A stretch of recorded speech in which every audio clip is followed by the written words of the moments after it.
was the first person I saw on television was you, actually. And you've worked great with the governor. It's terrific. And you might want to tell a little bit about the trials and tribulations, but we appreciate the job that you and everybody have done. You had people there as fast as anybody's ever seen, so really appreciate it. We all do, and maybe you could say a few words. Sure. Well, thank you, Mr. President. I want to thank you for your leadership. Texas is strong, and the people of Texas are incredibly strong. They've gone through something that is absolutely horrific, and it is heartbreaking to watch these families suffer the way that they are. As soon as this flash flooding event happened, you know, the governor has activated his emergency responders. Noem is his emergency management director, who is incredible, and has immediately worked with the local first responders to get help to individuals and get them evacuated, put requests into me.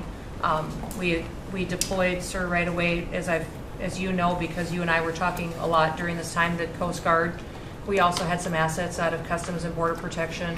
Our board TAC teams went in and helped with rescues and clearing debris so that we could get roads open and people get the help that they need. I think when I got there the most, sir, that day, as soon as I arrived on site, was getting a briefing from all the emergency responders, was just how unified they were in focusing on the fact that we're there to save lives. They were there to rescue people, find people who were still alive, and to reunify them with their family members. We as a federal government don't manage these disasters. The state does. We come in and support them, and that's exactly what we did here in this situation. FEMA went to an enhanced level immediately, but as soon as you signed the major disaster declaration, we were able to get them resources and dollars right away, just like you envisioned, through state block grants to help them with cleanup. And we're still there in presence, and FEMA's been deployed, and we're cutting through the paperwork of the old FEMA, streamlining it much like your vision of how FEMA should operate, and it's been a much better response to help these families get through this terrible situation. We still are looking for people.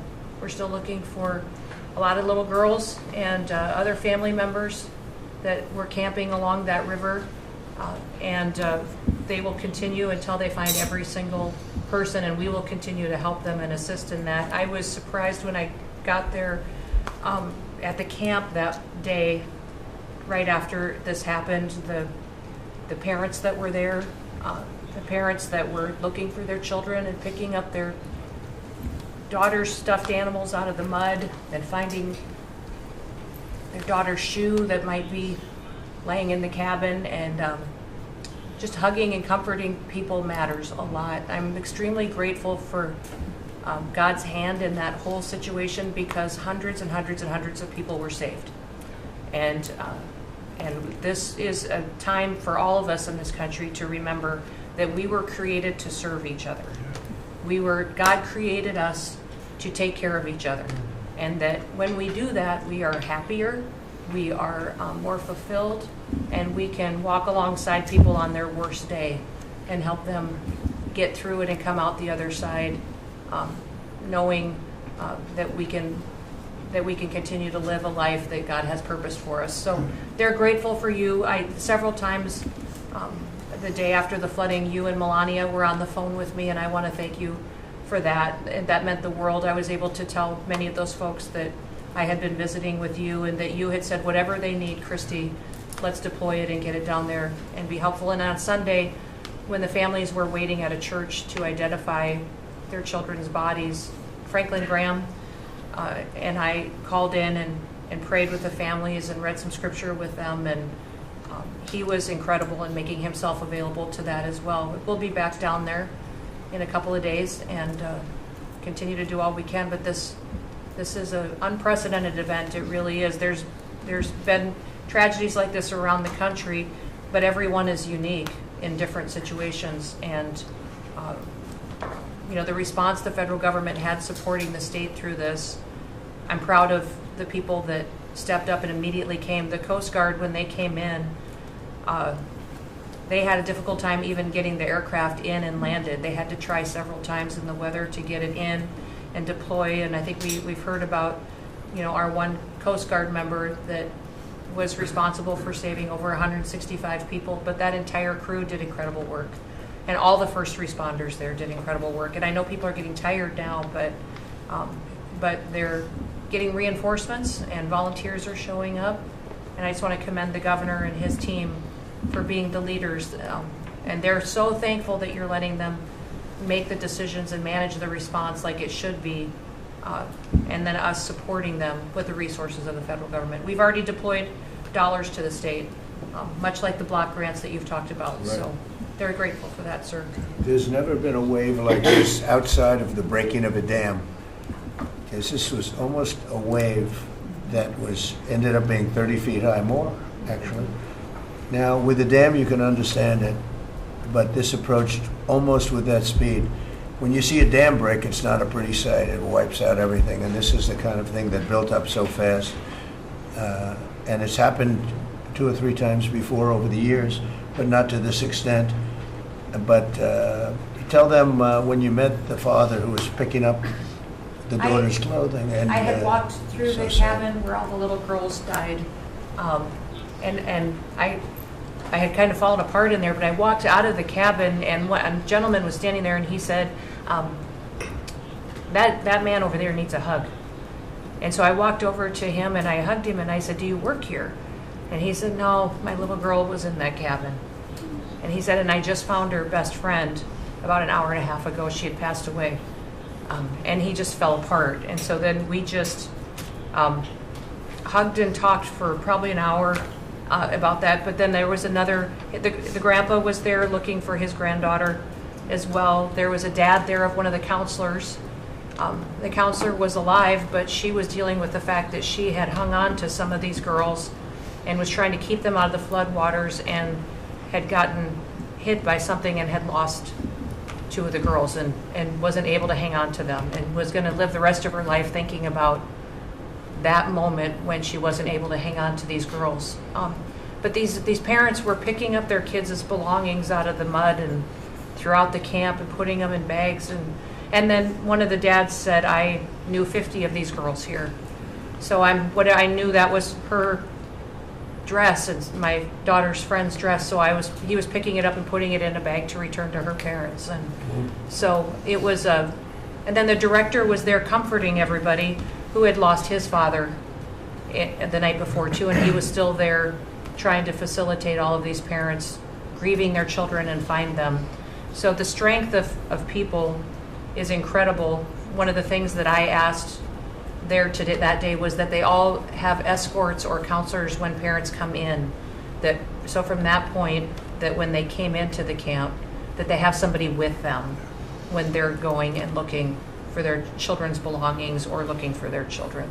And so very emotional, but also just so tragic.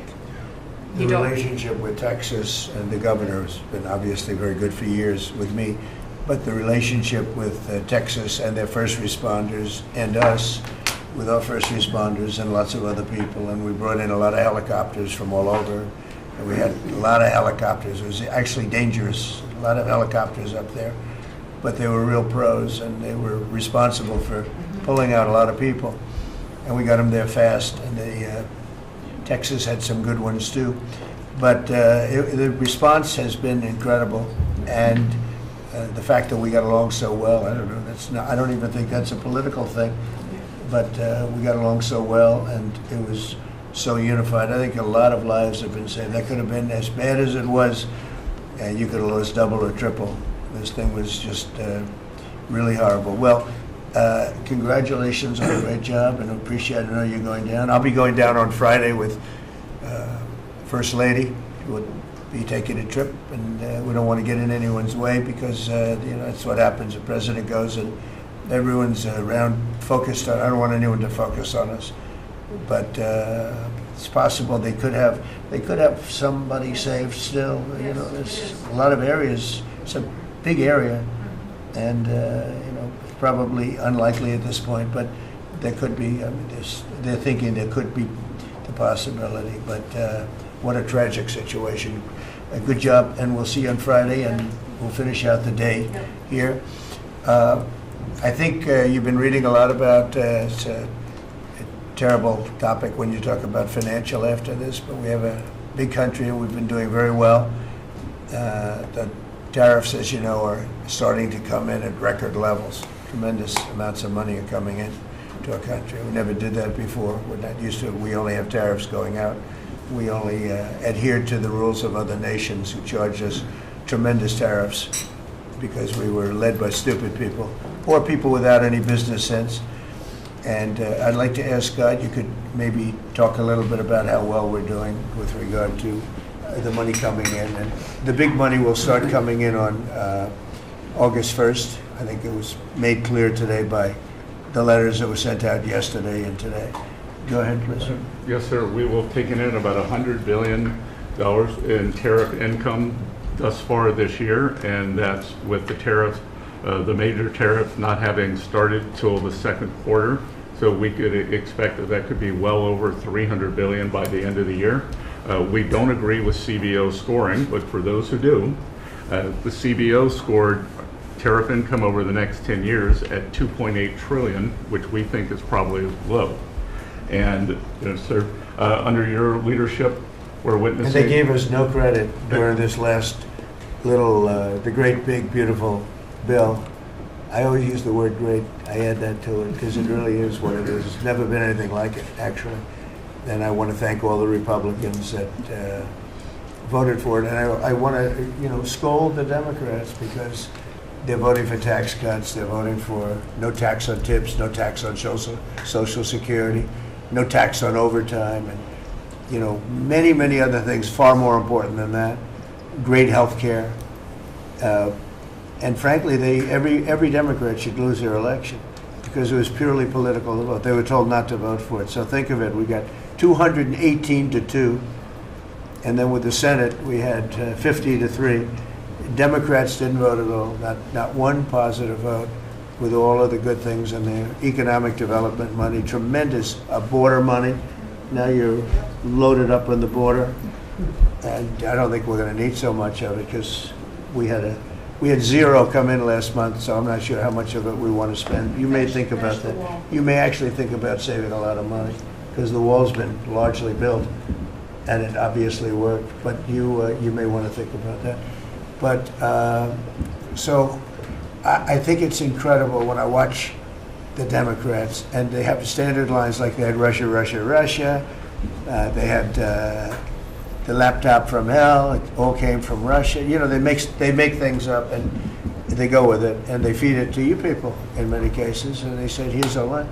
And I hear the new line is death. Oh, it's death. Everyone's going to die. There's nothing to do with that. In fact, we're saving our country.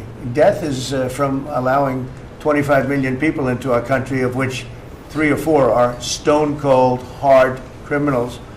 11,888 are murderers, many of them committing more than one murder. That's death, and the Democrats did that. Joe Biden did that by allowing people to come in here just totally unchecked, unvetted, open borders. The whole world was dumped into our country from prisons, from gangs, from mental institutions. We had many people walking the streets, walking in areas that we don't know anything about, that came out of insane asylums. They released the insane asylum population into our country, and it's amazing the job that you and Tom Homan are doing, by the way, on that. But we have to get them out, and we have no choice. We have to get them out, and we are getting them out. And so, Pete, you want to tell them about our great military and how well we did with respect to the bombers and the B-2? We had the pilots here 2 days ago, and they were incredible people. Go ahead. Yes, sir. Truly a historic mission. It demonstrated the skill and courage of the United States military. From those B-2 pilots and families that we had a chance to meet, sir, to the fighter pilots, to the refuelers, to the maintainers, to the air defenders who defended the base. What was demonstrated on the world stage was American military might and capability. And it wasn't just Fordo and Esfahan and Natanz that took notice in Iran. It was the rest of the world. That we have a decisive commander-in-chief willing to use these capabilities, which are the best in the world. As the president pointed out, no one else could have done what America did there on that night, and everyone took notice of that. With the one big beautiful bill, sir, we've got 150 billion additional to invest in Golden Dome and all the other weapon systems, the stockpiles and shipbuilding priorities of yours.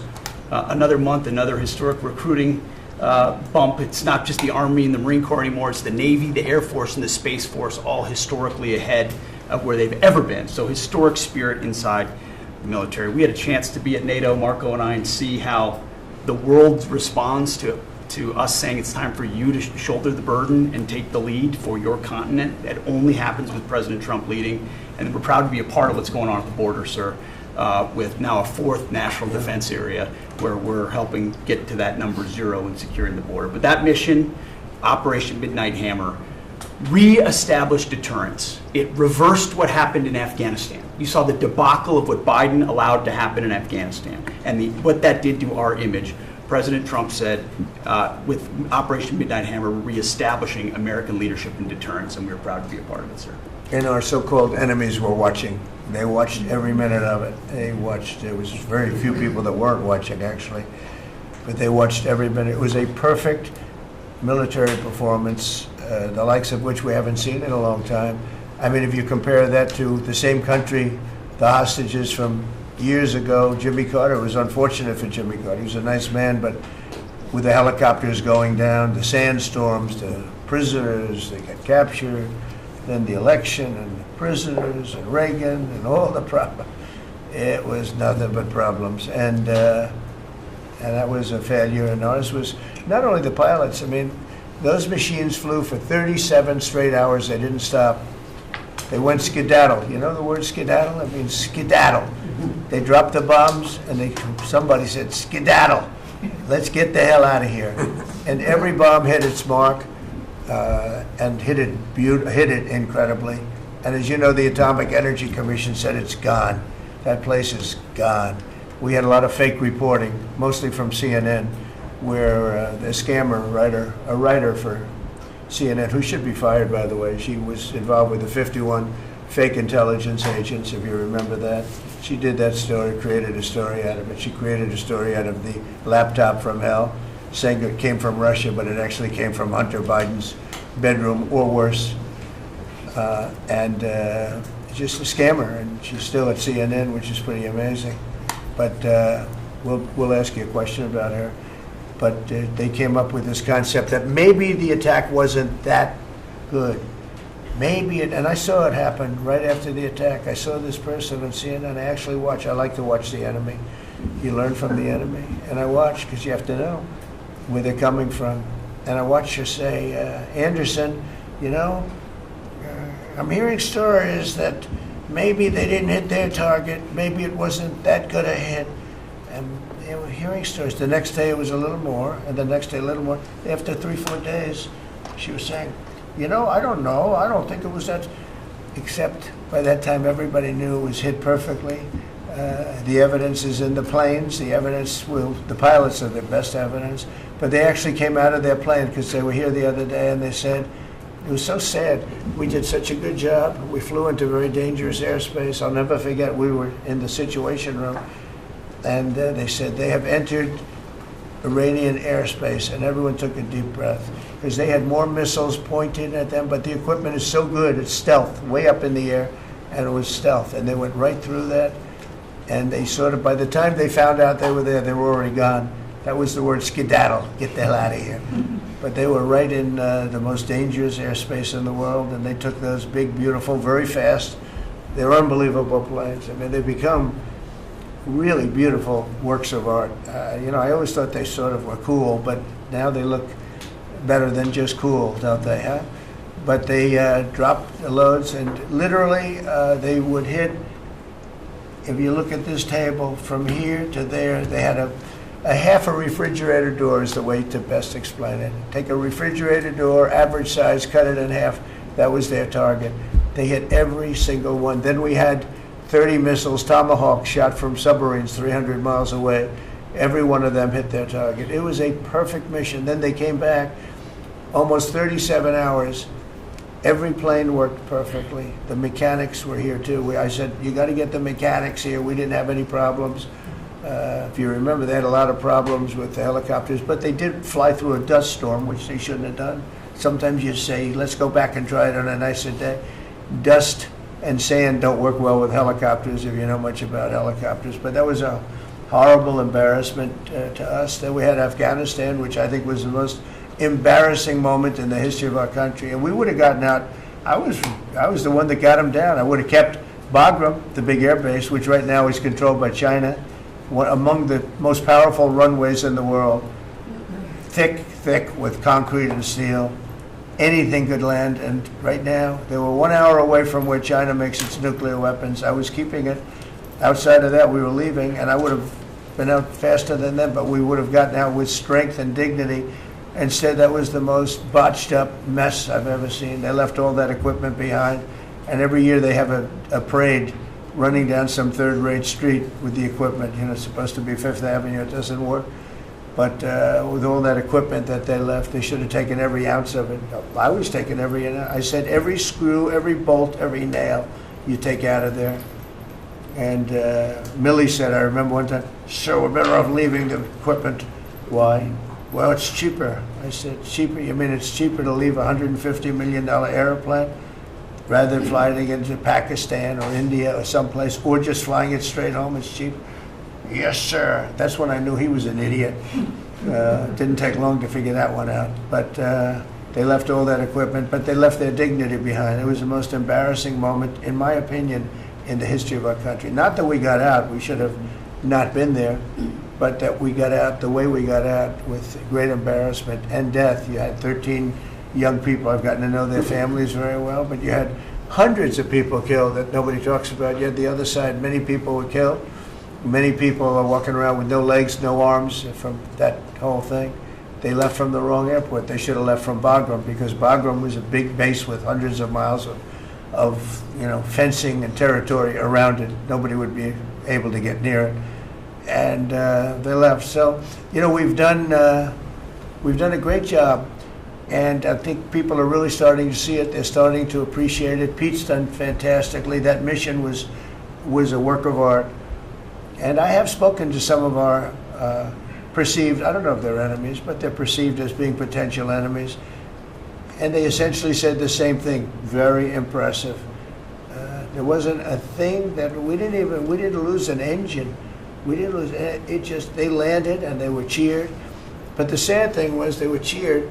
And one of the pilots said, we were a little concerned because when we got out, we were told that on television they were reporting that we may have missed our targets. Sir, we hit every target. That's what I do for a living. We hit every target. In fact, when the bombs hit, a yellow haze came over the horizon that I've never seen before. It just lit up the whole horizon, brighter than the sun. It was like looking into the sun. He goes, we hit our target, because you know what that was exploding. And but they were a little downbeat because they listened to that fake CNN reporting and the fake New York Times. They worked together to try and say that it wasn't perfect. They couldn't say they missed. All they could say is, maybe it wasn't perfect. And you ought to fire that reporter immediately. You should fire her. Real fake. And so I just want to congratulate those pilots. And, a lot of people don't like bringing things like that up. I do. I always like confronting, because otherwise the public doesn't know that you're a bunch of crooked people. But they know, they've learned, and the media has to straighten out their act. The media is down to 17% approval. You got to do a little better than that. It's important for the country that you do better. I think they ought to make a lot of changes. I think changes are going to be made to the media, but it's hard to have a really successful country if you have a corrupt media, and we really have a corrupt media. And nobody really knows why. I mean, why would you want to have open borders and criminals pouring into our country? Why would you want to have men playing in women's sports, transgender for everyone? You'll have to figure that out. But some of you don't. I mean, I'm looking at some people, they love the country, but I look at other people and they can't. But we're really proud of our military. It was, and the people that maybe don't like us or want to play games with us, because I think that had you not had the situation in Afghanistan, I don't think Putin would have gone in. I think when Putin looked at how stupid and incompetent that operation was, he said, wow, this might be a chance. And we're dealing with him now too. We're not happy with Putin. I'm not happy with Putin. I can tell you that much right now, because he's killing a lot of people. And a lot of them are his soldiers and their soldiers, mostly. And it's now up to 7,000 a week. And I'm not happy with Putin. Okay, any questions? Yes. Yes, sir. You just said that you're not happy with Vladimir Putin. Is there anything that you plan to do to act on that feeling of unhappiness? Well, I wouldn't be telling you. Don't we want to have a little surprise? You know, one of the things we did with the attack is that, and you asked that question, I didn't mean to be rude, but I'm in a rude because I'm looking at some of these crooked people up here, so I'm rude, but your question was asked very nicely. But one of the things we did is we went over every fact. We wanted to get every fact straight. We wanted to have the distance straight, the number of pilots straight. Everything had to be correct, because this was a very important mission. If we failed on this mission, it was beyond the war that, obviously we had with Iran and Israel, and a lot of hatred, a lot of years and years of hatred, centuries of hatred. People have never seen anything like it. So we wanted to be correct with all our facts. So what I was doing is just asking, it would be great if the media would be correct with their facts. That's all we ask for. So go ahead. So finish it up. Oh, yes. Just returning back to Russia, if there's anything that you would signal about your displeasure with them. Well, I'm very unhappy with them. There's no reason for this. It's turned out to be tougher, but it's only tougher. And I will say the Ukrainians were brave, but we gave them the best equipment ever made. We gave them the anti-tank busters that knocked out tanks. I mean, you just aim them in the direction of the tank and the tank is gone. We gave them missiles, the latest and the greatest. They were able to shoot down a lot of things that would have normally wiped out. Probably would have been a very quick war. It would have been a war that lasted 3-4 days, but they had the benefit of unbelievable equipment. And Europe gave them too. We gave them far more because Biden shouldn't have done that. He should have equalized. We should have given him the same, or we should have given actually less than Europe. It affects Europe much more than us, but we're in there for over $300 billion. Europe's in there for over $100 billion, but still, Europe gave a lot. And I will say this, the Ukrainians, whether you think it's unfair that we gave all that money or not, they were very brave because somebody had to operate that stuff. And a lot of people I know wouldn't be operating it. They wouldn't have the courage to do it. So they fought very bravely. But we gave them the best equipment in the world. We make the best military equipment by far. There's nobody close. You look at other equipment from other countries, it's not even close. That's why everybody wants to buy our equipment. And that's why we're going to step up these contractors now that make it, and they're brilliant, but they make it too slowly. And we have to step them up, Pete, and let them make it at a much higher rate. Unfortunately, we have to do that. But if you look at our Patriots, if you look at our Tomahawks, if you look at our, what we do with tanks is, you wouldn't want to be driving a tank. You would feel nice and secure, but they are javelins, they're called. And I gave them the javelins. Remember they said Trump gave the javelins and Obama gave them sheets, right? They called Obama at that time. Barack Hussein Obama, if you haven't heard, did a terrible job. But that was a war that should have never happened, and a lot of people are dying, and it should end. And I don't know, we get a lot of bullshit thrown at us by Putin, for you want to know the truth. He's very nice all the time, but it turns out to be meaningless. Do you want to sanction him? Lindsey Graham has a sanctions bill on Russia. Do you want him to move ahead I'm looking with that? at it, yeah, no, I'm looking. The Senate is passing and passed a very, very tough sanctions bill. Yeah, I'm looking at it. And you'd sign that? It's an optional bill. It's totally at my option. They passed it totally at my option, and to terminate totally at my option. And I'm looking at it very strongly.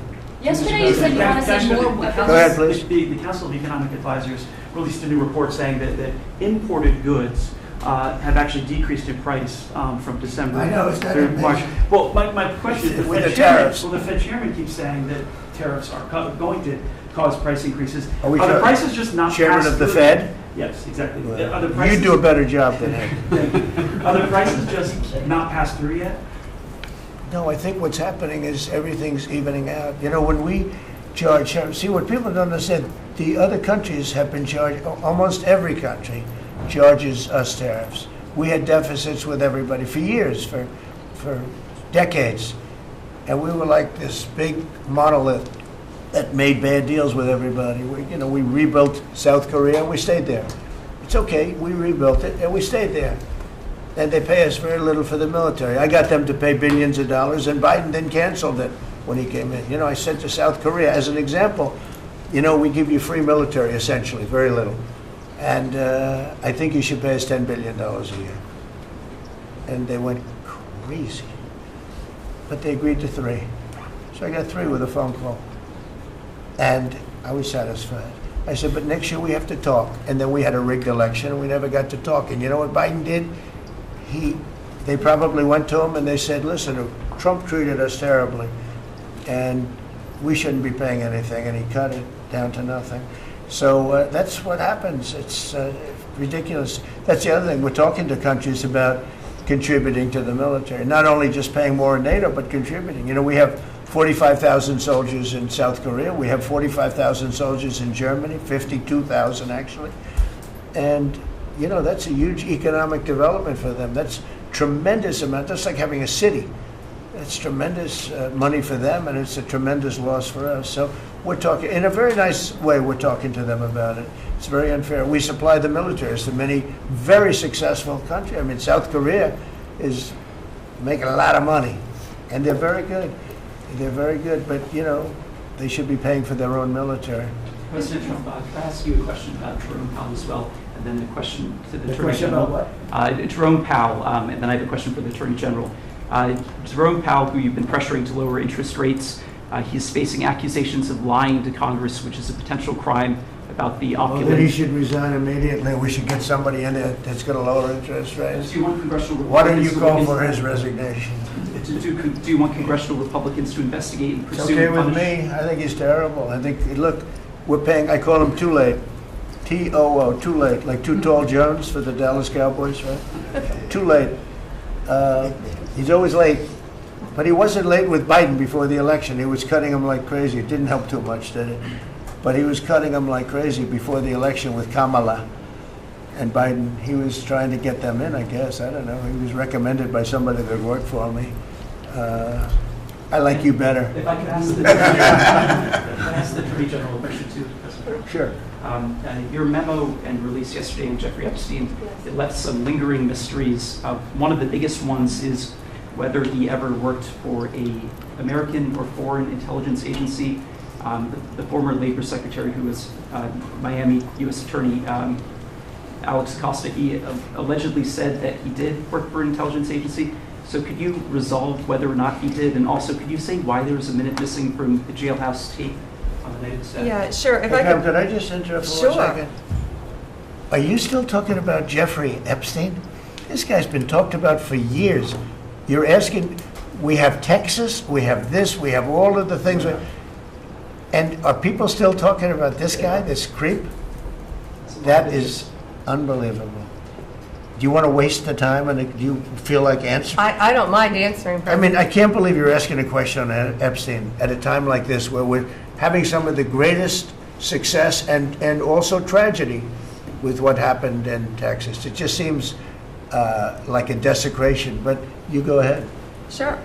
First, to back up on that, in February, I did an interview on Fox, and it's been getting a lot of attention because I said, I was asked a question about the client list, and my response was, it's sitting on my desk to be reviewed, meaning the file, along with the JFK, MLK files as well. That's what I meant by that.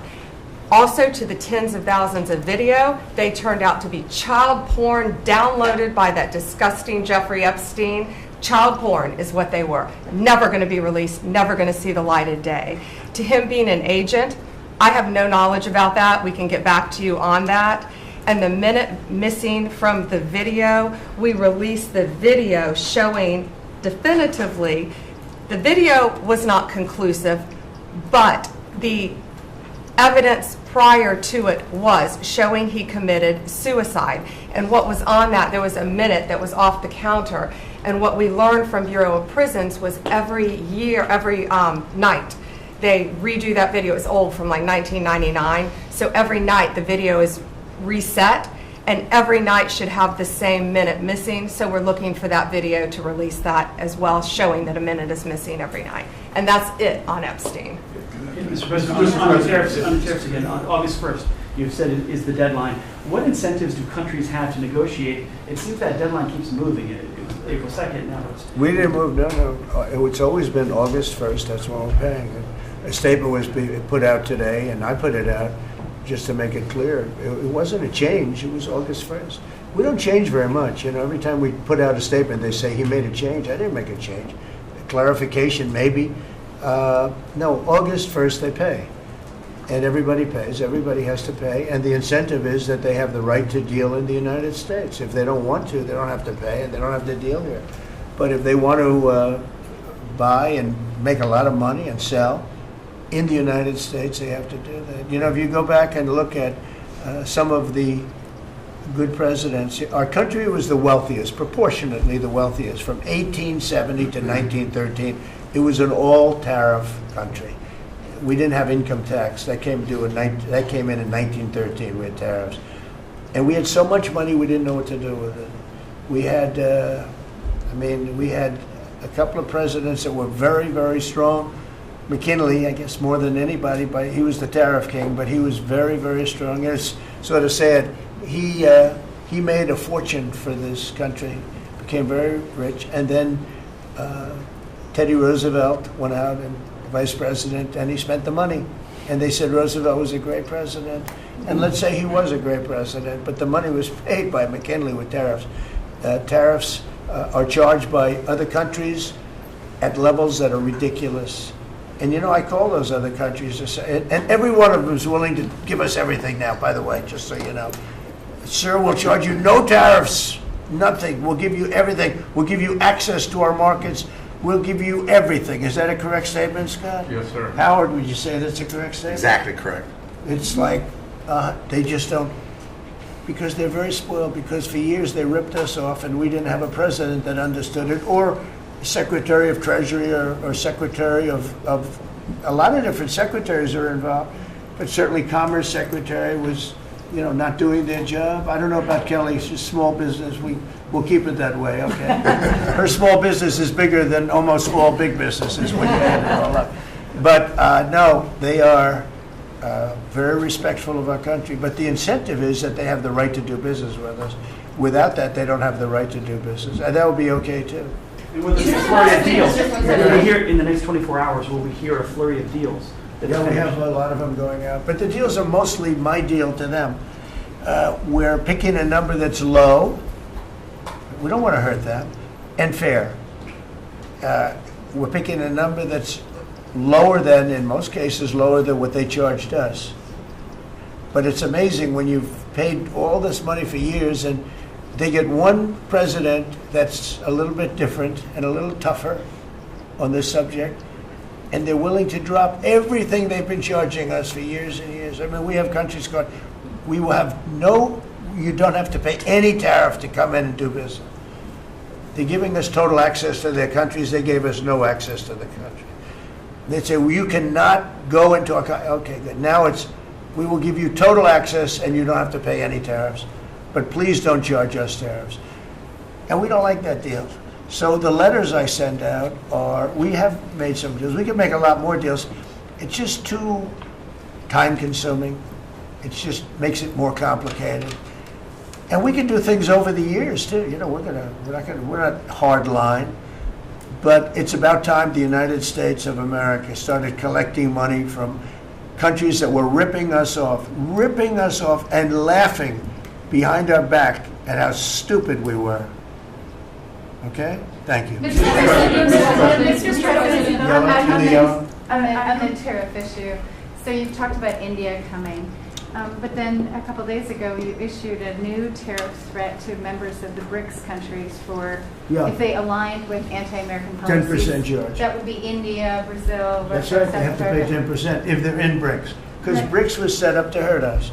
BRICS was set up to degenerate our dollar and take our dollar as the standard, take it off as the standard. And that's okay if they want to play that game, but I can play that game too. So anybody that's in BRICS is getting a 10% charge. Is that immediate, sir, or is Yeah, that pretty if soon. they engage in some behavior? Well, if they're a member of BRICS, they're going to have to pay 10% tariff, just for that one thing, and they won't be a member long. I thought BRICS was, I said this about a year ago, and it largely broke up.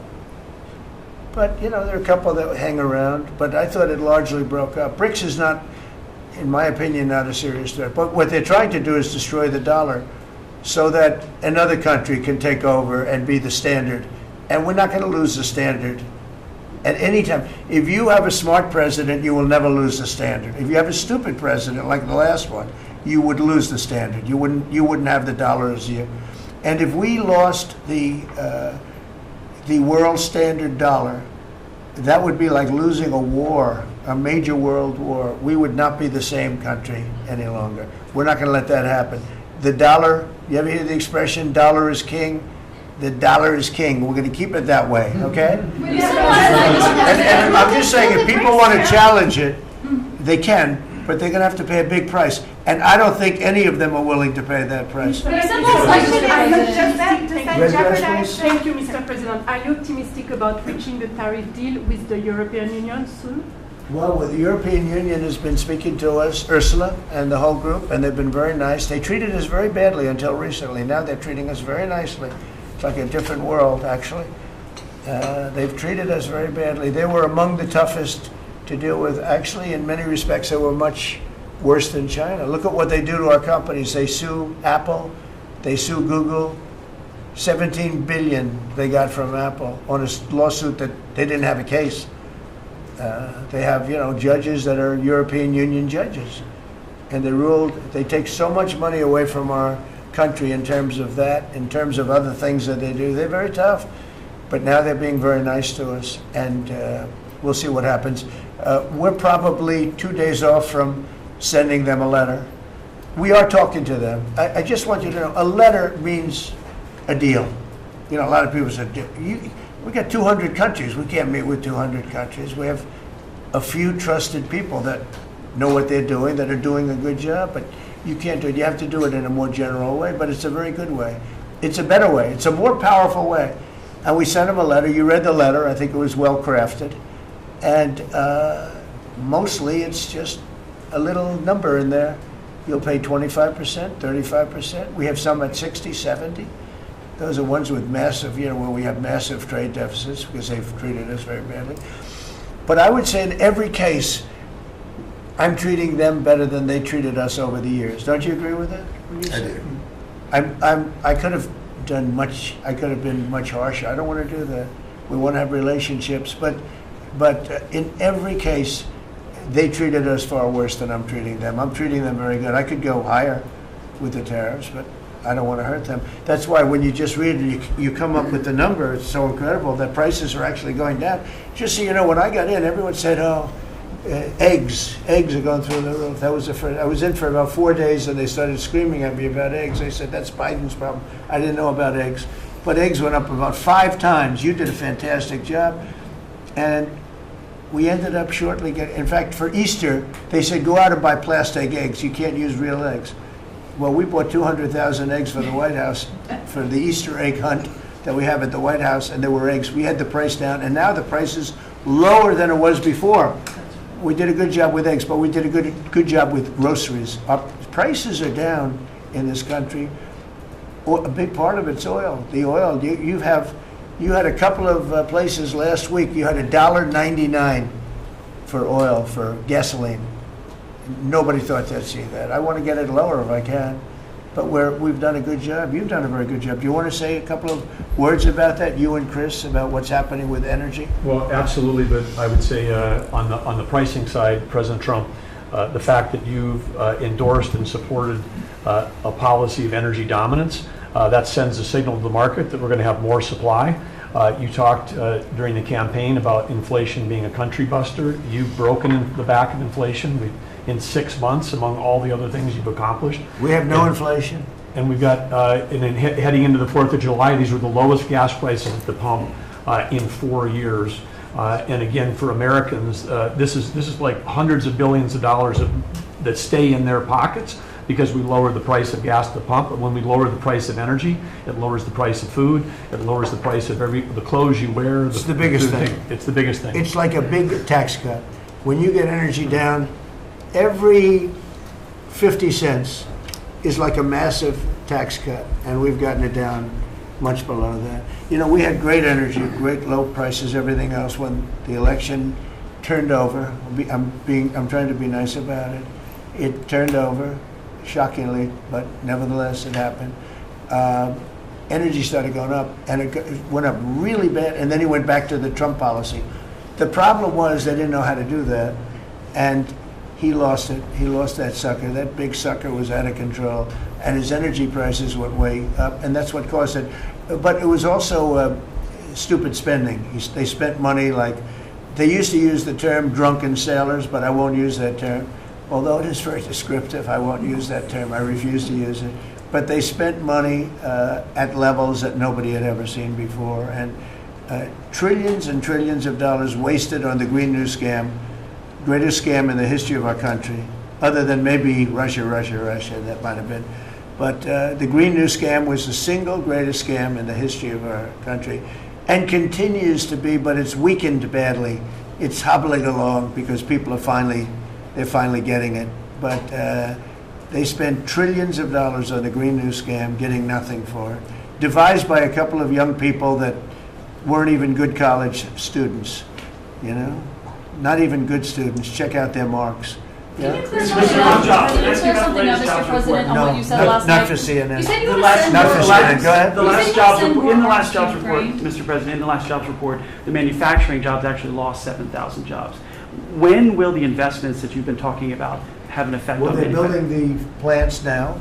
About 7 have started. We're going to have hundreds started within a short period of time. Lee Zeldin, who may be the most important man in this room, I'm sorry, but he's the one that gets the permits, whereas he's the one that has to get the permits for the plants and the factories, and permits that used to take 5 years, he's getting in record-setting times. AI, we're leading China a lot in AI, and if we go with this, you know, I'm allowing the plants to build their own electric. I'm allowing them to become an electric utility, so they can produce their own electricity, because we need double to be successful with AI, which is the biggest thing now. We need double the electricity that we have, which is hard to believe. We need even more than that. And they're building plants with their own electricity substations. They don't have to use the grid. And anything they build extra, they're putting into the grid. So we're supplying the grid with brand new electric sources. And you know, it's funny, when they came to see me, they never even asked for that. I told them about it. The reason they didn't, they thought that was an impossibility. You're not allowed to build your own electric. These are massive investments that are being made in building electricity for their plants. And they're going to have, I think, Doug, a lot of electricity left over. And that electricity is going to be passed into the grid and give us no more, you know, like you look at California. They have blackouts and brownouts every week. They're totally out of control. They have a really incompetent governor. Where's Chris? Is he here? You want to speak to the subject? Yeah, I think a huge thing in the One Big Beautiful Bill, Mr. President, because of your leadership, is the ending of these subsidies, as you call them, the Green New Scam. That saves our country $500 billion over the next 10 years. But American taxpayers were paying twice. They're paying that money, $500 billion in the subsidies, and they were paying more expensive electricity price. If you subsidize something, you should at least lower the cost of it. But in this case, we were subsidizing something and paying more for it. So the One Big Beautiful Bill had two huge things: ending wasteful spending. Wind, solar, and batteries combined are 3% of U.S. total primary energy. 3%. For $1 trillion, another $500 billion coming. It's just not a good investment, hurting our businesses, hurting our consumers. And the One Big Beautiful Bill also unshackled oil, gas, and coal development in the United States, onshore and offshore. Secretary Burgum has been working tirelessly on how, by getting the government out of the way, private businesses will develop more resources in the United States, lowering costs for American consumers and making much better leverage for the United States to help our allies abroad and reduce the power of our adversaries abroad. So just a huge win on the energy front all around, and I thank you for your leadership. We're setting records now on energy, and there'll be nothing compared to what there'll be in about a year from now, but we're setting records. And wind is a very expensive form of energy. It's very bad for your beautiful surroundings, the plains and the valleys, and the birds are dying all over the place. You know, the whole thing is a disaster. They're almost exclusively made in China. Not that I have anything against China, because I don't have a great relationship with President Xi, but I asked him, how many wind farms do you have? He makes them, but they don't have a lot of wind farms, I'll tell you, very, very few. And wind is tremendously expensive and is very ugly. And if you own a house that's inside of a windmill, your house is worth less than half. And you hear noises. And interestingly, in New England, you probably read, where for 50 years they had 2 wells washed up, 50 years. And last summer, they had 14 washed up. Now, I'm not saying that's the wind farm that was built, but maybe it is, right? Probably is. It's tremendously expensive, and it can only be done with subsidy. You know, I know a man that's in that business, and one of the biggest in the world actually runs a company that builds these stupid windmills. And he said, I hate the business because it's the only energy where you need subsidy. He said, energy shouldn't need subsidy. You should make money with energy. So wind. The other one is the solar, those big solar fields. They're taking our farmland. Our farmers are like mortified by it. They hate it. It's very, very inefficient and very ugly too. You know, probably better than a windmill, but you go around and you see all these things that are 3 miles long by 3 miles wide, and you say, what the hell is that? And it's a lot of plastic from China. It's plastic, black plastic from China. Now, we want to be smart. We're going with, look, China right now is building 58 coal-fired plants, 58 big ones. They have 62 on the books to build. We've reintroduced clean, beautiful coal, because you know you can do a lot with coal now. Clean, beautiful coal, and natural gas, and all of the other things that we have. But we don't want wind, and we don't want solar, because they're a blight on our country. They hurt our country very badly, and smart countries don't use it. Solar sounds good, I will say, and I like, on occasion, you'll see a roof which is made out of solar brick, but it's a smaller use. We need the kind of thing that's going to fire up our plants, and it's not going to be wind, you know, that is very intermittent, as you probably know. But they've spent a fortune. They've spent trillions of dollars on this stuff. And I'll just give you one other story. A friend of mine is a very successful guy. He went back to see his mother in Minnesota. He hadn't seen her in a long time. And he wasn't back for 10 years, which isn't a nice story. I mean, you don't see your mother for 10 years. She's got some difficulties, which I know the guy, he does have some difficulties. He's very successful, but probably not the nicest person. It was actually longer than 10 years, but he went back and he told me he wanted to go and look at the valley. There's a valley in Minnesota that he thought was so beautiful. And I hadn't seen it in a long time. And he's driving along the road. He said, oh my, I'll use the word gosh, oh my gosh. He said, oh, he said it looked like a junkyard. You had 159 windmills. They were all over the place. Some were old, some were newer, different companies, different shapes, different sizes, different colors. Many of them were terminated. Terminated meaning closed. You can't take them down because the environmentalists don't let you bury the blades because they're made out of a fiber they say is bad for the earth. So they want you to put them up, but they don't let you take them down. But many of them were turned off. He said it looked like a junkyard. Go to Palm Springs, California, and take a look at that pile of junk. And you go into a wealthy neighborhood. Before you get there, you have to ride through hundreds of windmills that are, most of them are turned off. They're rotting, they're rusting, they're 30 years old, 20 years old, and they have a very short life. You know, those windmills have a very short life, especially the ones that are in the nice salty Atlantic Ocean and Pacific Ocean, where the salt just gets under that steel and decimates it. Now, it's a horrible, horrible thing for our country. And I speak out. It would be nice to say wind, because it sounds so good, doesn't it, Doug? Wind, wind. But it's not. It's these ugly machines And they're all made, you gotta see, some are a little taller, a little shorter. They're made by different companies. They have different stocks. They have different blades. They have different everything. It is so horrible. And if you look at smart countries, they don't use it. Smart countries don't use it. And we're now a smart country. We're a brilliant country. We're not smart. We're brilliant now. We're going to be a brilliant country. We have to be, because we have to catch up for some really stupid people that did a bad job. Yes, Brian? Yes, Mr. President, I've got a quick comments and feedback as a native Texan, someone that I grew up bringing my kids to a camp very near the affected camp now. Thank you on behalf of Texas. I've gotten hundreds of messages that want to thank. If you're in the cabinet room, you can tell the president and his team on behalf of Texans, thank you so much for the quick response and the loving, the hugs. I saw that you gave. Two quick questions. I saw a Palestinian senator.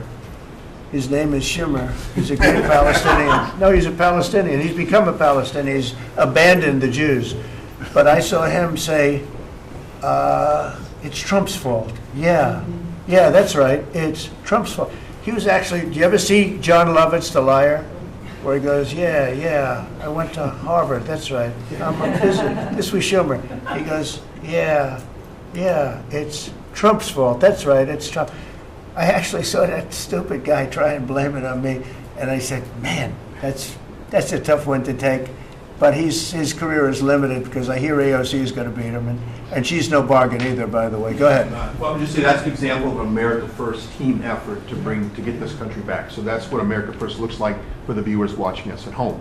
My two questions. Looks like we have a rogue judge, an Obama-backed rogue judge that is attempting to block the funding to Planned Parenthood, which the big, beautiful bill cuts off the funding to Planned Parenthood. Any plans to challenge that? Go ahead. Absolutely. Yes, we're on it. We're on it. And I texted, I believe, I talked to yesterday Secretary Lutnick and Secretary Besson. I reached out to you to let you know that we were on it in the big, beautiful bill. Wonderful. And then I let her handle that question. You noticed? I said, go ahead, handle that question. I'll toss it to her. Then my second question was Secretary Rollins. You did an amazing press conference today in front of the Department of Agriculture. You talked about the Farm Act and the need to get China out of our country, owning farmland. For the viewers at home that might have missed that, can you recap what that means to national security, to make sure we can grow our own food? Well, thank you, Brian, sir, if you don't mind. Yes, this morning, Secretary Hegseth, Secretary Noem, and Attorney General Bondi and I had a press conference at the USDA.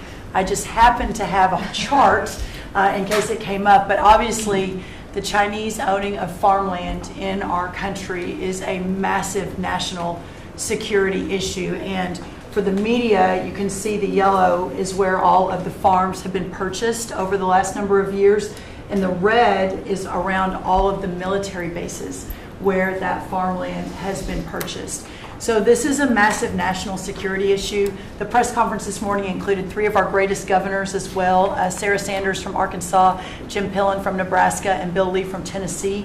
The states have begun taking a leadership role to ban the purchasing of China farmland. Obviously, Congress needs to step up and catch up, and we're going to be working alongside of them as well. We had some of our members, great members of Congress there, but it is time, and I think that this morning was symbolic of many things. The first of this administration working every day to effectuate President Trump's leadership and unequivocal support of America First.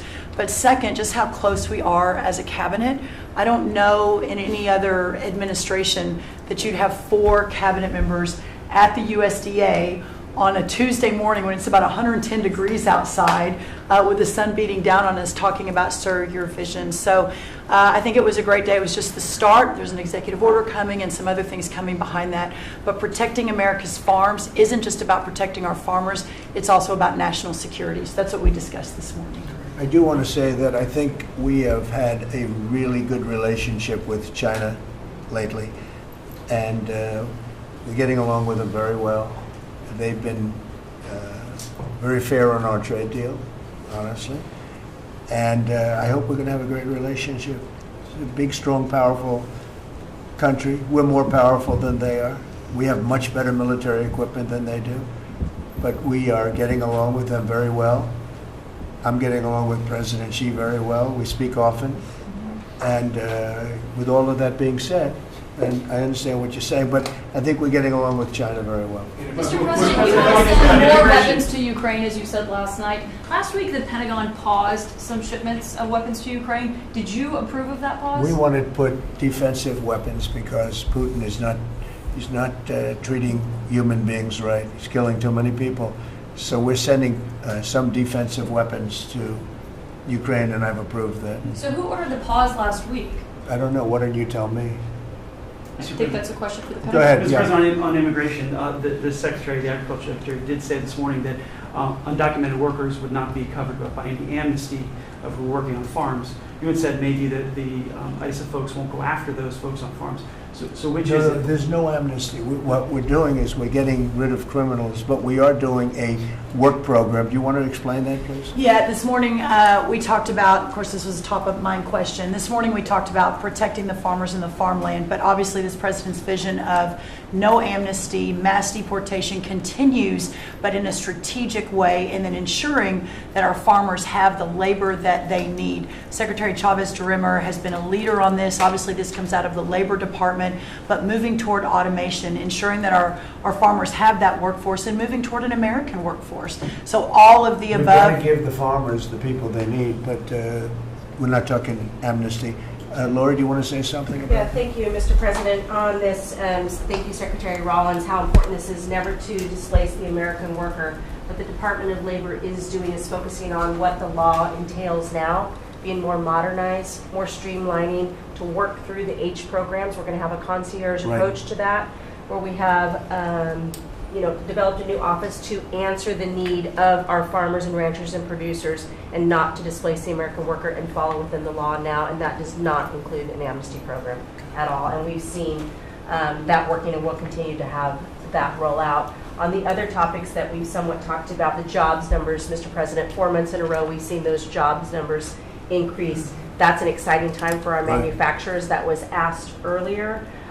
We know it's going to take some time, but through that deregulation process that Lee and I are working on as well, the Department of Labor has rolled out 63 new deregulations that we're going to be moving through. In the first Trump administration, it was successful with over 30. We've just rolled out 63 new ones in order to double down on those manufacturing companies, to let them know that we have signaled through this process that we will assist them in getting the workforce that they need. It's an exciting time. That one big beautiful bill, that was the signal to my former colleagues in Congress to get this done. It's been an important time. I spent time on the ground visiting 7 states in 9 days prior to that bill being passed, because it was the most pro-worker piece of legislation that we will ever see really in this country right now. No tax on tips, no tax on overtime, no tax on Social Security. That matters to the American worker, because we don't want to take their money and give it back. We want them to keep more of their hard-earned dollars in their pockets currently, and that's what they're excited about. And as I move forward with those tariff talks, I heard a company, orthopedic company in Indiana, say to me, for the first time since you have taken office, Mr. President, their increase in their bottom line by 8% since these tariff talks have happened. Not one company has said the president is not doing a good job. These tariff talks are working. They're feeling it on the ground. The media has told a false story, because what's happening on the ground is positive, and that's what we're seeing in these jobs numbers. So I really, through the Department of Labor, to come in behind all the secretaries and build this workforce is going to be key to the American worker. So thank you for what everybody did this last week. The One Big Beautiful Bill is a doubling down of this, and we're going to see these workers start to grow. And that apprenticeship program is going to be working. That's we'll right. have that It's gonna million be apprentices across the country. We, as you know, we're building plants all over the country now, which you weren't building any plants 4 years ago. You weren't building anything. But those plants, when they open up, it's going to be, you'll see numbers like you haven't seen ever. I don't think in history you'll never see numbers like what we're going to see in the very near future. Many of them are building the plants. Some are just starting right now. You know, it's a brand new administration. But, and they wouldn't be here except for 2 things: November 5th, the election, and the tariffs. And frankly, I guess the election was more important because of the tariffs. I mean, another person wouldn't have done this. But they're coming in because of the tariffs. They have to, they're not going to pay 25, 30, 40, 50%, 70, and 100%. And we'll be announcing something very soon on pharmaceuticals. We're going to give people about a year and a half to come in, and after that, they're going to be tariffed if they have to bring the pharmaceuticals into the country, the drugs and other things into the country. They're going to be tariffed at a very, very high rate, like 200%. We'll give them a certain period of time to get their act together. But they were all here now. They all left. They went to other places because we allowed, people that sat in this room allowed it to happen. And I don't allow it to happen. The people in this room don't allow it to happen. So we're going to be announcing pharmaceuticals, chips, and various couple of other things, big ones. We did steel, as you know, they're 50%. We did aluminum, 50%. Lumber just came out. Why don't you announce copper? And we did cars. And now, today we're doing copper. Copper and aluminum. What would that tariff be on? The sectional tariff? I believe the tariff on copper, we're going to make it 50%. 50%. Any breakthroughs on See, I'm glad he Gaza? didn't question it. Any I sort of thought, what would that be? Just a quick one. I didn't have much time, but he agreed with me. That's why he's Howard. Any breakthroughs on Gaza with the Prime Minister, and there's reports that you're meeting with Netanyahu again tonight. Is that Yeah, accurate? I am. He's going to come over again tonight. We're talking about Gaza, mostly Gaza right now. It's he's been very unfairly treated. I think what they've done to him in Israel is very unfair, having to do with this trial. I think, he's a wartime prime minister, had an unbelievable outcome, and I think he's been treated very unfairly. But he's coming over later. We're going to be talking about, I would say, almost exclusively Gaza. We got to get that solved. Gaza is a tragedy. It's a tragedy. And he wants to get it solved, and I want to get it solved, and I think the other side wants to get it solved. Steve, could you talk on that, please? We're in proximity talks now, and we had 4 issues, and now we're down to 1 after 2 days of proximity talks. So we are hopeful that by the end of this week, we will have an agreement that will bring us into a 60-day ceasefire. 10 live hostages will be released, 9 deceased will be released. We're meeting at the President's direction with all the hostage families to let them know. And we think that this will lead to a lasting peace in Gaza. And you're doing a good job. It's a tough one. A lot of hate, It's called long-term hate. But we think we're going to have it solved pretty soon, hopefully with a real solution, a solution that's going to be holding up. And can I follow up? This is, I think, the first cabinet meeting since Elon Musk has not been a special government employee, not here anymore. He's now saying he's going to create a third political party. Are you worried about the impact that could have? No, I think it'll help us. It'll probably help. Third parties have always been good for me. I don't know about Republicans, but for me. Are you second guessing any of the cuts that Doge made? Since you described him as off the rails. Look, we cut hundreds of billions of dollars with Doge. We could have done it differently. I would have done it differently a little bit, maybe, but it was something that we saved a lot of money. You can always second guess. I guess some of the people in this room maybe would have done it slightly differently, and some would have done it exactly the way it was done. But it was dramatic, and it was important, and we found a lot of things like billions of dollars given to people for environmental protection, where they had $100 in the account, like in Atlanta, Stacy. And then you had another one with 20 billion here, and 20 billion here, and 2 billion here, and 15 billion. And Lee, you might want to mention just a couple of those things that we really got because of Doge. At the Trump EPA, the one big beautiful bill was filled with many big beautiful wins for the taxpayer. It delivered a sledgehammer to the Green New Scam. Billions of dollars rescinded. So it's a big deal for the American taxpayer who sees money go through pass-throughs that are filled with self-dealing and conflicts of interest. They see unqualified recipients. They see reduced agency oversight, and they want accountability with their tax dollars, and they got it. So in the example of the Stacey Abrams connected NGO, they received $100 in 2023. They got $2 billion in 2024. They had to complete training on how to develop a budget that was put into their grant agreement. They, out of nowhere, started paying a CEO $800,000, a COO $450,000, 22 people making over 150 grand. Out of nowhere, this is tax dollars. So money go through pass-throughs, through other pass-throughs, through other pass-throughs, and we lose oversight over it, and you see that it's going to former Biden officials, it's going to former Obama officials, it's going to Democratic donors, and we're not here saying we want to take money from a left-wing NGO and give it to a right-wing NGO. We want to give it back to the taxpayer. This is about us being good stewards of American tax dollars without any apology or regret. That's why President Trump was elected last November, because there are a whole lot of people who maybe they hadn't voted Republican in a long time. Maybe they didn't even vote for President Trump the first time around in 2016, but they're regretting that vote from 2016 and they were making it right in 2024. So the One Big Beautiful Bill gave us the tools to rescind billions of dollars more. We're seeing hundreds of thousands of dollars that'll get wasted per electric vehicle as an example of this money that was going through it. They gave $50 million to a group called Climate Justice Alliance. They say that climate justice runs through a free Palestine. The Biden EPA gave $50 million to a group that says that climate justice runs through a free Palestine. We say that if you're going to spend $1 in the name of remediating an environmental issue, then spend $1 on remediating an environmental issue. We say that we can protect the environment and grow the economy. We want to help grow more baseload power in this country. So why is it that it took this long for this team to get assembled, to be able to fix the mess that we inherited?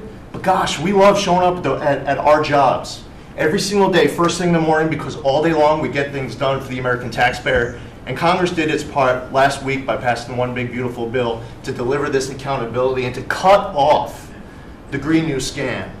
So maybe it's a bad day for Stacey Abrams. Maybe it's a bad day for all those well-connected Democrats getting paid off. But you know what? God bless America. Because at the end of the day, President Trump is here, J.D. Vance is here, and the greatest cabinet ever assembled to deliver that much-needed and highly demanded accountability. Mr. President, That was a very good.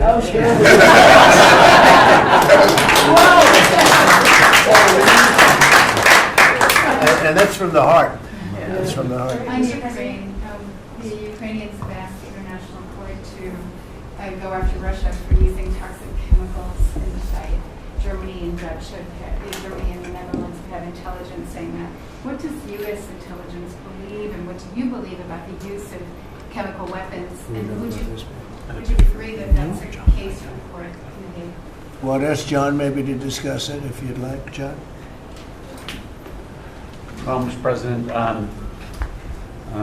obviously chemical weapons, if it's documented and its use, it's illegal. It's against all international laws of armed conflict and treaties. And obviously I can't share in this room with this audience the intelligence that I can share with you privately, but obviously you're not going to stand or allow for any violations of international law by anyone. That's right. Thank you. Could I ask Sean to Department of Transportation, Sean Duffy, former great congressman, very popular, decided to go out and make a couple of bucks. He made a lot.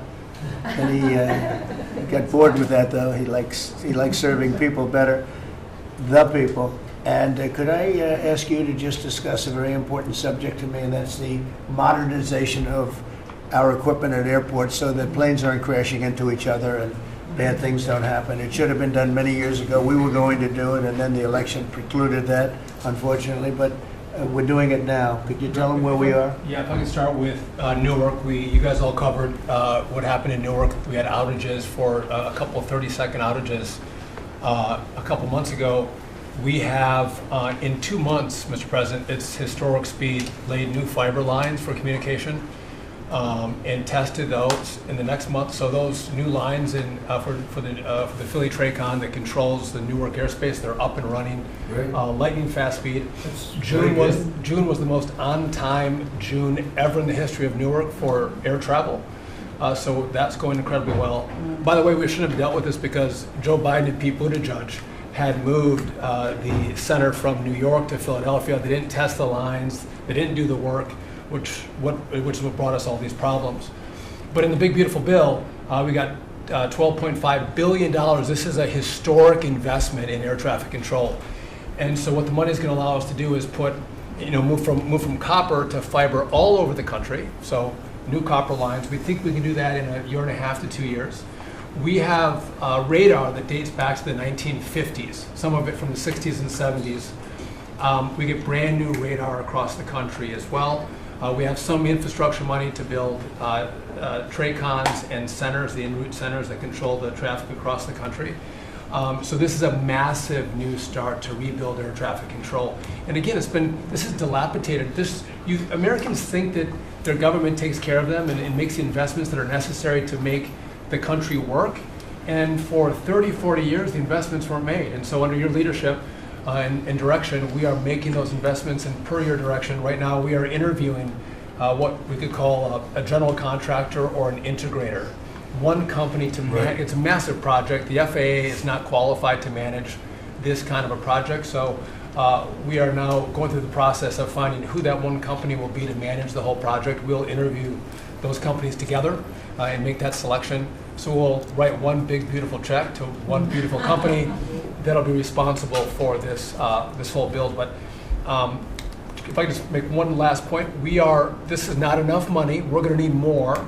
But this is a massive new start. The biggest investment. We'll need some more money on top of it, but a great start from the big, beautiful. It's a starter. It was very important to us. And just to cover that, there have been accidents, and my pilots, I would often hear them say, "Oh, good," and they would use a different system, a different country to land in New York. They'd use the radar and other things from a different country. I said, "What's that?" He says, "Oh, our system is so bad." And I knew that. We were all set to start.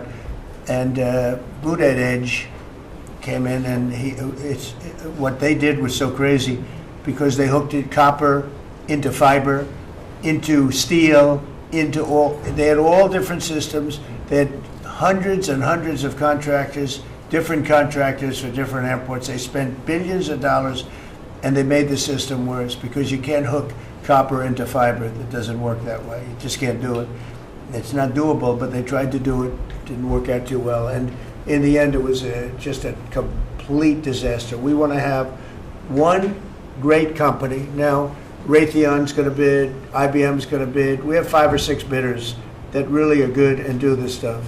And we want one, because I know about overruns. I look at the railroad out in California, headed up by one of the worst governors in our country, who I used to get along with actually, but he's just, when you lose 25,000 houses and you would have had your cities burned down. If we didn't step in, Los Angeles would have been burned to the ground. But you look at that, and I said, I really know how to build, and you got to have one guy, one contractor, one great one, whether it's IBM or Raytheon is good, but you have 4 or 5 that are really, really great, and they're all bidding against each other. But you don't want to have one doing the wire and one doing the digging and one doing the demolition and then they're all saying they all blame each other because they're saying they were late and therefore you have to pay me millions of dollars more money. I know the system so well. And we're going to have a great company do the whole thing. We're going to get a fantastic price. Maybe we'll get them. They're very big and very strong, and maybe we'll get them to make a contribution toward getting it done at the right price. But we're going to have a great system. When we finish, we will have the best system on earth, done by one of the 2 or 3 best companies. There are only a few companies can do this. This is not. But if you would have seen what this other group did, they were going crazy. They had. I heard 3,000 contractors. And then when it all came together, guess what? It didn't work. It's a disaster. So we're going to have in a pretty short period of time, it'll take us about 2 years to build it.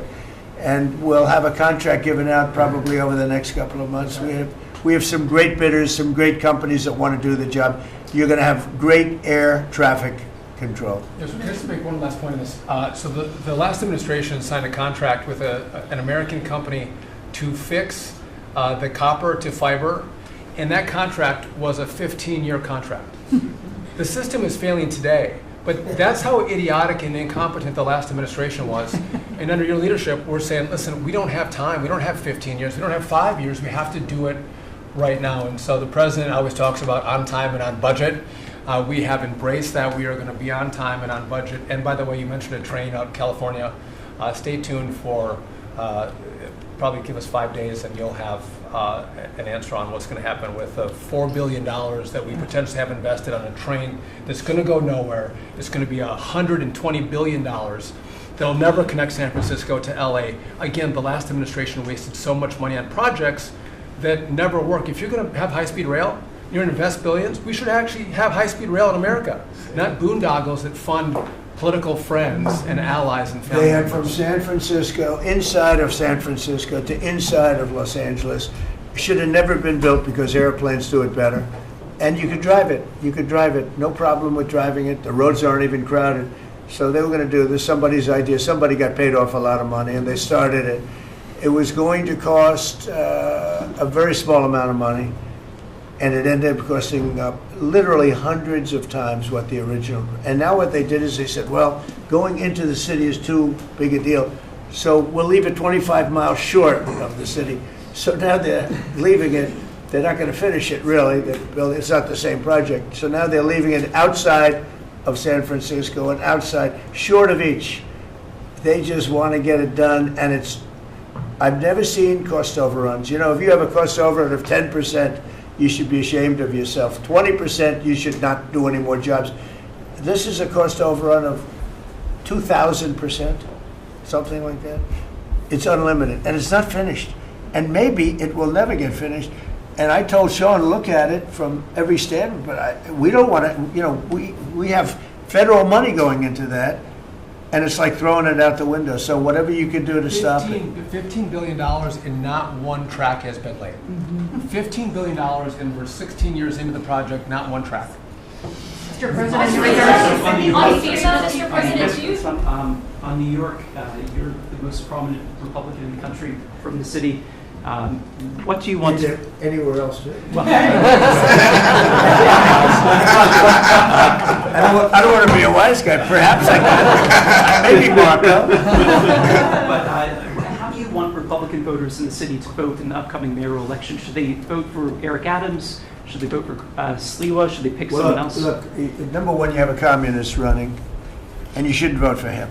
He's a disaster. He's leading. He's got the Democrat nomination because that shows you where the Democrats have gone. He actually wants to take over the grocery stores of John Catsimatidis, who's a great guy, a rich guy, grocer, does a good job, wants to take over. He actually called me the other day. He's concerned his stores are going to be taken from him, and they won't be run like John runs them, believe me. He runs a good operation, but he actually said he wants to run his own grocery stores. No, this is a man who's not very capable, in my opinion, other than he's got a good line of bullshit, and he's convinced them to go with him. Now, as you know, Cuomo, who does have capability, is running, but he got knocked out, and now they're running as, you have Eric Adams, the current mayor, you have Cuomo, and you have Curtis Sliwa. And Curtis runs every 4 years. He seems to be a fixture on the running scale. But you know, it's I'm not getting involved. But I can tell you this: I used to say we will not ever be a socialist country, right? Well, I'll say it again: we're not going to have. If a communist gets elected to run New York, it can never be the same. But we have tremendous power at the White House to run places when we have to. We could run D.C. I mean, we're looking at D.C. We don't want crime in D.C. We want the city to run well. Susie Wiles is working very closely with the mayor, and they're doing all right. I mean, in the sense that we would run it so good, it would be run so proper. We'd get the best person to run it. The crime would be down to a minimal, would be much less. And you know, we're thinking about doing it. To be honest with you, we want a capital that's run flawlessly, and it wouldn't be hard for us to do it. And we've had a good relationship with the mayor, and we're testing it to see if it works. But New York City will run properly. We're going to bring New York back. I love New York. You know, I loved New York for a long time. Then we had a bunch of crooked people in there. You have an attorney general who's a total stone cold crook. New York State, Letitia James, a total crook. All they do is want to go after political opponents. They do what's ever expeditious for them. She's the one that took out Cuomo because she wanted to run for governor, and then she ended up getting 1% of the vote. She polled at 1%. She dropped out, went back to attorney general. You have a lot of crooked things going on in New York. We're going to straighten out New York. Maybe we're going to have to straighten it out from Washington. But when I see a communist who has actually gotten a Democrat, pretty much gotten the Democrat nomination, they also went to that new form of voting, which is a beauty. You go in there in third place, you come out in first. That's that form of voting that they have gone to. You know what I'm talking about. It's not too good. We're going to do something for New York. I can't tell you what yet, but we're going to make New York great again also. We're going to make it great again with the country. What we've done in this country in the last 6 months, nobody has ever seen it. And I told the story, the King of Saudi Arabia, I was over there. They gave us $5.1 trillion between Saudi Arabia and UAE, Qatar. 3 stops, $5.1 trillion coming into our country as an investment, biggest investment ever made. And it's all going to good stuff. I mean, all real big, good stuff. Energy projects, big, big things. But they all 3 told me essentially the same thing. We thought your country was dead. And now you've got the hottest country in the world. We're right now riding the hottest country. We all, and you can all be proud of it. We're in the hottest country. This is the hottest country in the world. There's nobody close. Made hotter by some great pilots and great machines that nobody else has. Those great, big, beautiful machines, they rode those machines right into the toughest territory, and nobody knew what the hell happened. And then they hit their targets perfectly, and it was complete and total obliteration. And that's why that war ended, Steve. They told me that's why the war ended. The war ended when they saw that, it was over. And we're very proud of it. But we have the hottest country in the world right now, from a country that was close to dead. And if I didn't win, if you would have had the other person win, we all know who she is, whether it was she or Biden. They're the same. He may have been more competent than her, and that's hard to believe, right? But if you had that ideology in, I don't believe you would have had a country anymore. I think you would have had a country that was broken up.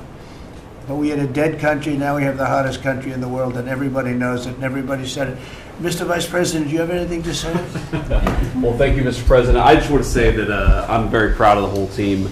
I think everybody has worked together. You see Pete and Marco and Steve working on some of the diplomacy, Christy and Pam working on the border. We just have a really, really solid team, and we've done a lot of good work. And in particular, I want to congratulate the White House staff led by the President on getting the One Big Beautiful Bill passed. Yeah. I was personally skeptical. Sorry, I never told you this, but I was skeptical we'd be able to get that thing done by July 4th. We did it because we worked together and we worked very well. So it's an honor to be a part of it, but I'm really proud of you guys for doing a great job. The beautiful thing about it, it had something for everyone. That's right. Most people said it had to be broken into 7 bills. It's so big.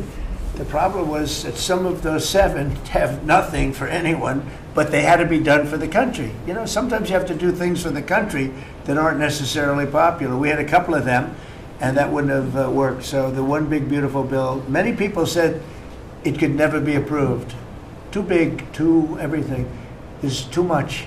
But it had something very big and very important for everyone, and it's great for the country. And remember, the Democrats have come up with a false narrative, you know, just whatever. It's just a line that they send to everybody and that they print. I think in the case of this, it's death, death. Everyone's going to die. I heard that. Everyone's going to, just the opposite. Everyone's going to live. What we're doing is saving our country and making it much bigger, better, and stronger than it ever was. I'd like to ask, Marco's been doing such a great job. Do you have anything to say? Well, it's just going through a list here, Mr. President, and I think the Vice President's pointed out to the great team you have, but and all these achievements that have happened domestically. But you think about it, under your leadership, we prevented and ended a war between India and Pakistan. NATO's now at 5% for the first time ever, the highest numbers ever. A peace deal between the Democratic Republic of Congo and Rwanda. A 12-day war that ended with an American operation that we're the only country in the world that could have done. Hopefully, pretty soon, a peace deal between Azerbaijan and Armenia. The entire Middle East and the infrastructure of it has the potential now to change because of Syria and Lebanon, and it hasn't even been 6 months. Sure. It hasn't even been 6 months, so it's a great testament to your leadership in this. Well, thank you very much, and you've done a fantastic job. Could I just ask Linda, she's involved in so much, she's so talented and so good, and she's working on a couple of little things like Harvard, who was given $5.5 billion over a short period of time. We caught him on that one. It's crazy, but you're working on so much. You want to bring education back to the States. How are you doing? Well, absolutely, and thank you for the opportunity. I think on the big, beautiful bill, what we saw, with school choice, that's finally on a national basis at the state level, but there are opportunities now for scholarships, more and more of them for kids who are in failing schools. It's going to be a big turnaround. I think one of the biggest accomplishments we had over the past week was the University of Pennsylvania with the Title IX ruling that Leah Thomas was stripped of her title, Riley Gaines and Paula Scanlon and other women who have stood so strong against men and women's sports. And when you put out the executive order, that just solidified it and gave them the opportunity. So those are a couple of really, really big wins, and thank you for that opportunity. And how are you doing with Columbia and Harvard? We're negotiating hard. I think we're getting close to having that happen. It's not wrapped up as fast as I wanted to, but we're getting there. Okay, good. And you've done a fantastic job. Thank you very much. It's been a good team. Yep. You have a great team. Around this table, a lot of people have helped with that. That's right. Thank you very much. Maybe just in closing, we spent a lot of time, effort, very little money on this room. This is called the Cabinet Room. It's been here for a long time. And it had some pictures that were not many of them and not very good ones. And I actually spent time in the vaults. The vaults are where we have a lot of great pictures and artwork. And I picked it all myself. I'm very proud of it. That's Andrew Jackson, great Andrew Jackson.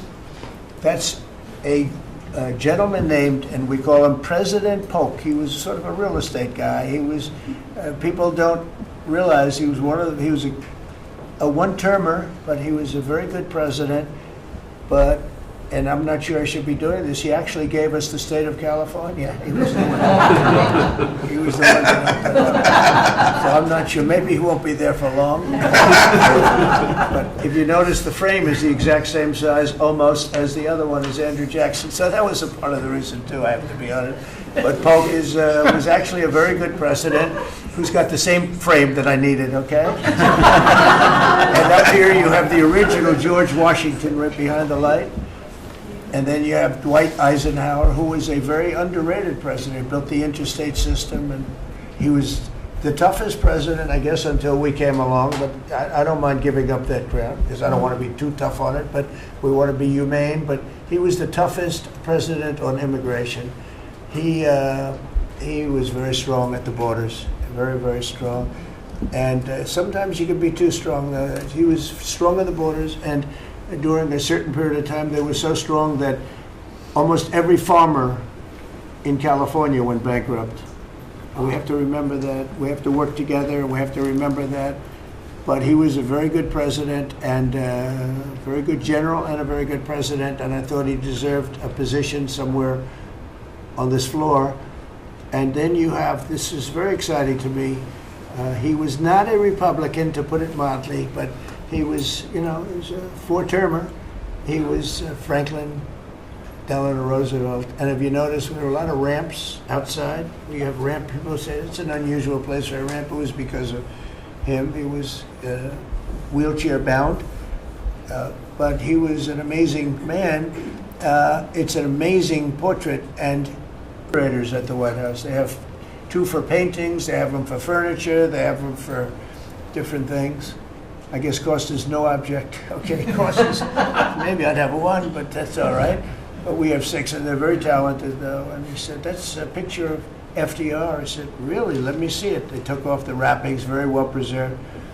And I said, that's the picture they've been looking for years. That was the picture of Franklin Delano Roosevelt. And I said, oh, wow. And likewise, that fit, see frame-wise, it just doesn't work. It doesn't work if you have, I want to be nice, but it doesn't work if you have a big frame, a little frame, and but it's like perfection. I'm a perfectionist. The mirror was down in the vaults also. I said, where is this from? And it's a very old, very storied mirror, beautiful. We put that up. And then over there is Honest Abe Lincoln. And that picture was in his bedroom.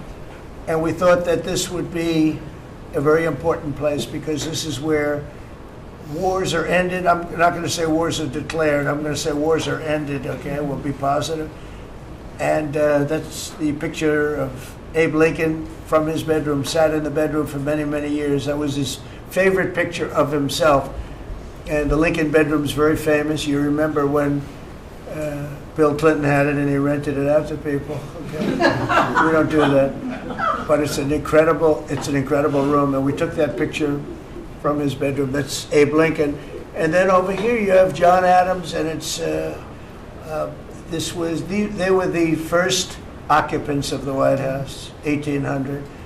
And John Quincy Adams, Mrs. Adams, they were the first occupants. So we have them looking at each other, and in between their stare is Abraham Lincoln trying to make peace. And that picture was in a room that I have that was not important like the cabinet. I gave it up. I said, I have to give it up because that's one of the greatest pictures of the White House. The White House is tremendous art.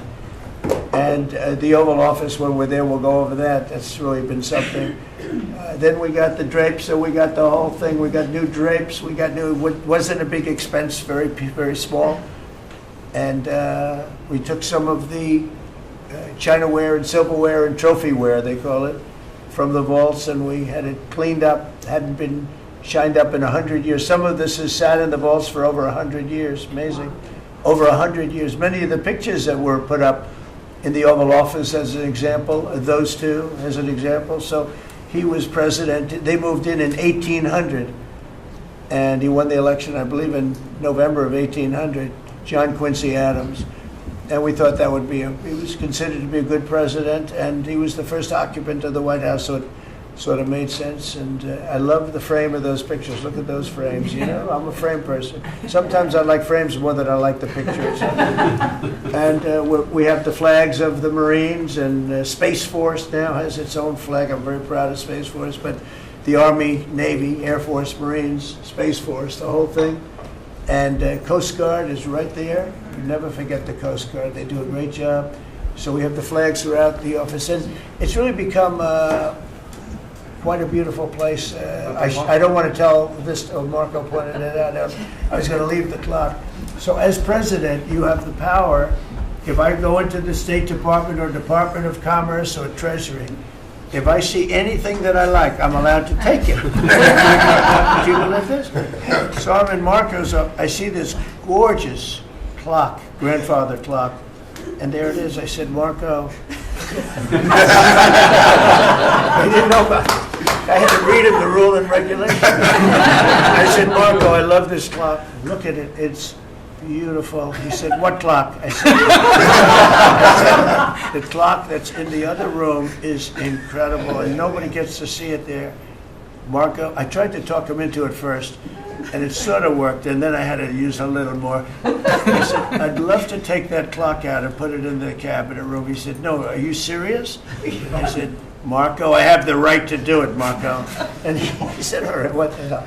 So that's his contribution to the cabinet room. But it's, by the way, it's an incredible clock. And, you know, it's an important room. So you may see it again. Maybe we'll move it back someday. Anyway, so that's pretty much it. But it really is great. Here we put out, you know, these lamps have been very important, actually.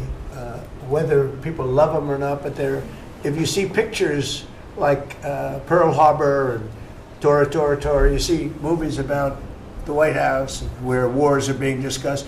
Oftentimes they'll show those lamps or something like those lamps, something that looks like them, probably not the reals, because I don't think they were allowed to. This is a very important room. This is a sacred room, and I don't think they made movies from here. You never know what they do.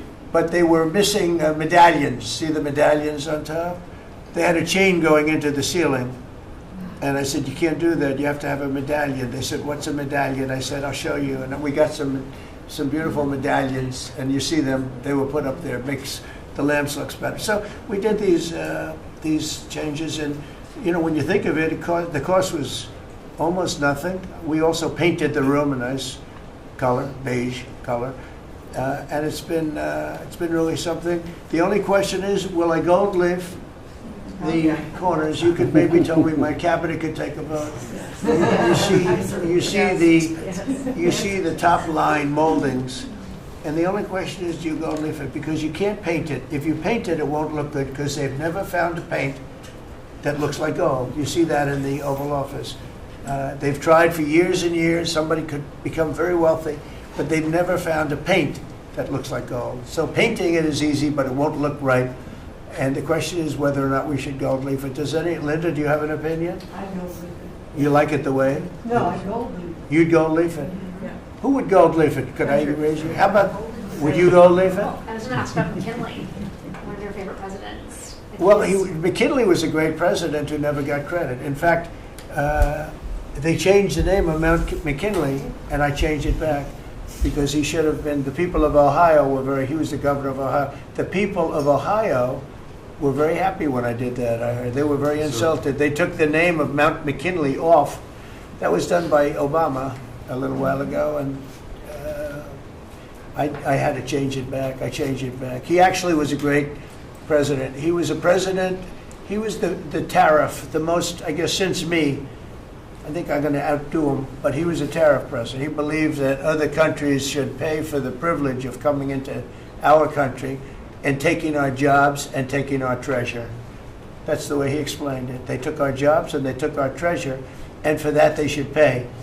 And he made them pay, and he built a tremendous fortune. In fact, in 1887, they had the Great Tariff Committee was set up in 1887 because our country had so much money, we didn't know what to do with it. And they set up a committee of, as they called them, elites, a term that we have to change because I think a lot of the people that are elites aren't elite.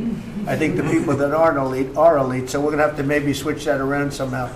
But they had a committee that was set up to spend the money because it was such a large amount of money at that time. It was nobody had seen anything like it. And it all came in from tariffs. And people didn't pay tax. There was no income tax system. I told you that came back in 1913. That came back and lived well for a while. And then you had the Great Depression. And then later they tried to bring back tariffs, but the whole thing was, this was after the Depression. That was one of the great misconceptions. Is people like to say, "Oh, but it was during the no."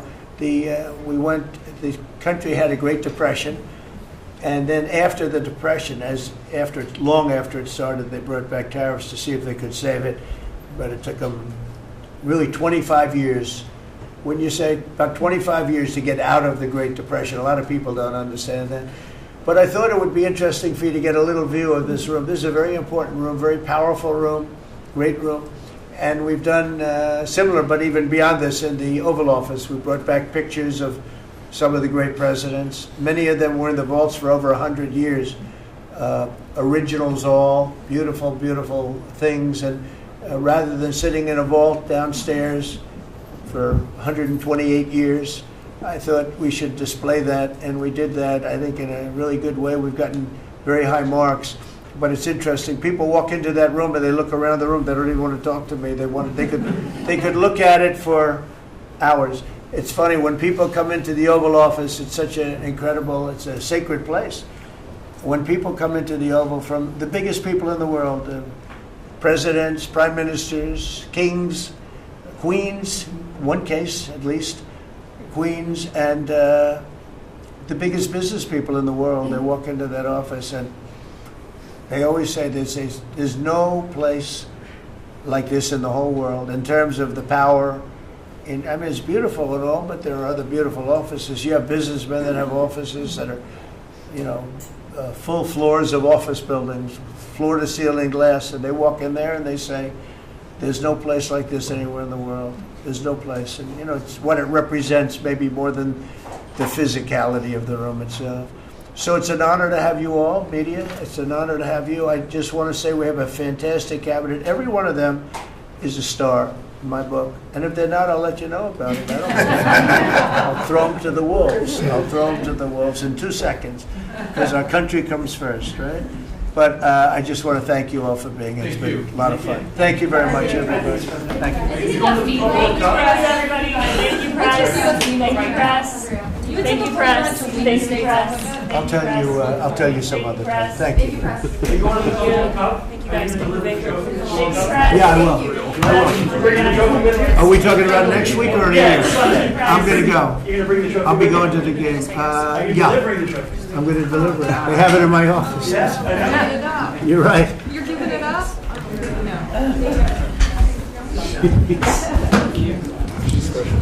Oh, she's good. Yeah, that's-